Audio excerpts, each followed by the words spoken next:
Hey guys, Mr. Worm here. Hope you're all doing well. I'm looking forward to hearing from you. I would love to have you guys send me some messages or give me a call on the phone that I've been sending you. Please, please, please make sure you contact me if you're having any problems. If you can't complete the work for some reason, please let me know, and I'm always willing to try to help you out if I absolutely can. Okay, whatever I can do to make things easier, to make it better for you, I will be happy to do. Okay, so today we're going to continue with our reading of Esperanza Rising. Okay, and where we left off is that Esperanza had started the harvest with her father, and they were getting ready to have a big party, or her quinceañeras, okay, to present her to society. Okay, so we're reading, okay, and what I've been noticing is that some of you may not be reading and or listening to the entire videos. So what I'm going to start doing is adding some questions and asking you some questions you will only be able to answer if you watch the entire video. So the questions I'm going to ask at the end of this section. Okay? So make sure you please read through all of the text, listen to the video, listen to it 2 or 3 times if you need to. Okay? But please, we need to make sure that we're doing the best that we absolutely can. Okay? Don't take shortcuts. That's not going to help you in the end. Okay? So, the next section of chapter 2. It had taken every day of 3 weeks to put the harvest to bed, and now everyone anticipated the celebration. Put it to bed here means that it took 3 weeks for it to end, for them to harvest all of the grapes. Esperanza remembered Mama's instructions as she gathered roses from Papa's garden. Tomorrow, bouquets of roses and baskets of grapes on every table. Think about what tomorrow might be for Esperanza. What is she preparing for? Papa had promised to meet her in the garden, and he never disappointed her. She bent over to pick a red bloom, fully open, and pricked her finger on a vicious thorn. What kind of red flowers have thorns? Big pearls of blood pulsed from the tip of her thumb, and she automatically thought, bad luck. She quickly wrapped her hand in the corner of her apron and dismissed the premonition. Premonition means that she thought or had the feeling that something might happen in the future.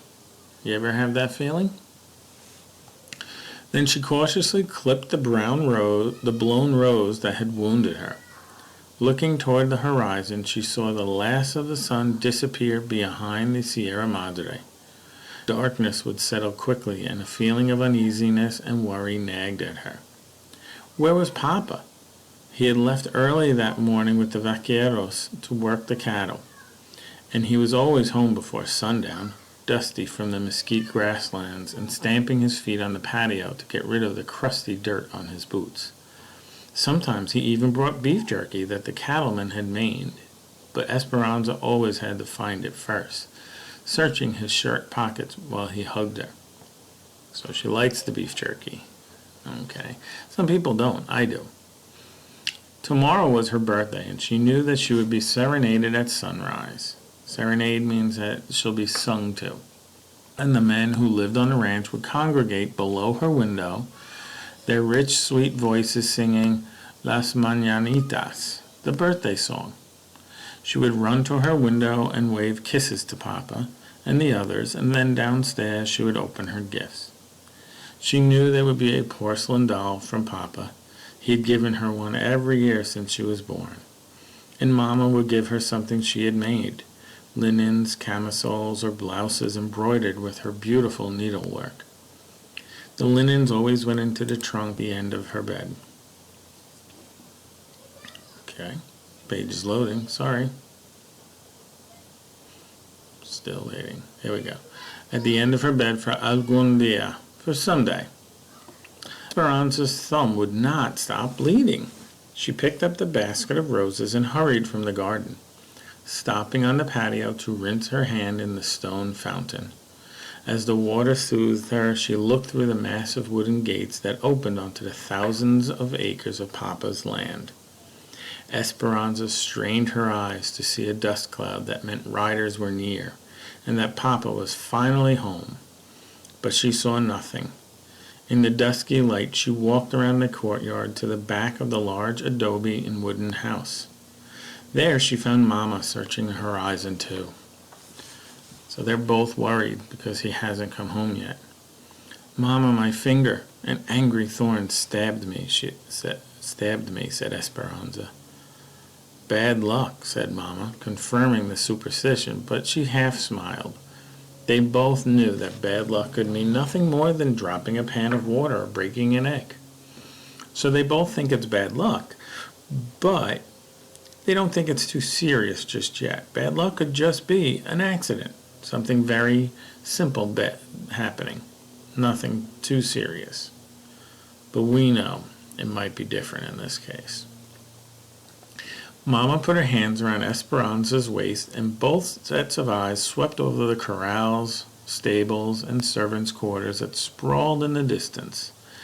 Esperanza was almost as tall as Mama, and everyone said she would someday look just like her beautiful mother. Sometimes when Esperanza twisted her hair on top of her head and looked into the mirror, she could see that it was almost true, that there was the same black hair, wavy and thick, same dark lashes and fair, creamy skin. But it wasn't precisely Mama's face, because Papa's eyes were there too, shaped like fat brown almonds. "He's just a little late," said Mama, and part of Esperanza's mind believed her, but the other part scolded him, so she was upset. Okay, Mama's trying to reassure her and tell her that he's just being late and he'll be there, but Esperanza's a little bit angry that he's not there on time. "Mama, the neighbors warned him just last night about bandits." "Bandits are bad guys." Mama nodded and bit the corner of her lip in worry. They both knew that even though it was 1930 and the revolution in Mexico had been over for 10 years, there was still resentment against the large landowners. Resentment here means that there's still people that are angry against the landowners. "Change has not come fast enough, Esperanza. The wealthy still own most of the land, while some of the poor have not even a garden plot. There are cattle grazing on the big ranches, yet some peasants are forced to eat cats. Papa is sympathetic and has given land to many of his workers. The people know that. But Mama, do the bandits know that?" "I hope so," said Mama quietly. "I have already set Alfonso and Miguel to look after him. Let's wait inside." So, you have two groups of people here that are upset at each other. You have the wealthy who own most of the land, and you have the poor who don't really have very much at all. Okay, and what makes it even worse for the poor is that there's all this cattle and cows and food, but they can't have any of it. So they're forced to eat cats or other things that are not very good.